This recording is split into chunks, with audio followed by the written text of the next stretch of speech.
চেষ্টা করছি। বিশেষ করে আমি আমার দলের প্রত্যেকের নেতাকর্মী বলেছি যে যে কোনো জায়গায় হিন্দু সম্প্রদায়ের যে সমস্যা, এটা যেন ন্যায্যতার ভিত্তিতে সমাধান হয়। কেউ যেন সংখ্যাগরিষ্ঠতার জয়ে যেন সংখ্যালঘুর উপরে যেন। উনি অনেক অসুস্থ, সবার কাছে উনি ক্ষমা চেয়ে নিয়েছেন। আপনারা সবাই আপনার জন্য আশীর্বাদ দোয়া করবেন।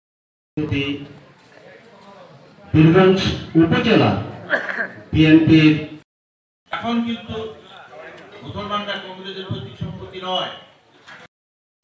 আরেক পর্যায়ে যাব বিধায় আমাদের এই আমি শ্রদ্ধা করে শুনতেছি বিগত 17 বছরে আজকে বন্ধু ভাই এই বীরগঞ্জ শহরের যেভাবে সরকারের বিরুদ্ধে, রাষ্ট্রের বিরুদ্ধে এই হিন্দু আমি একলা রাষ্ট্রতে ছিলাম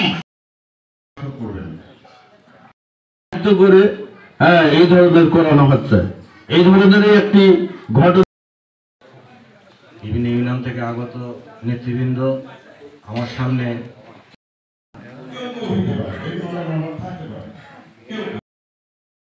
এবং এর পাশাপাশি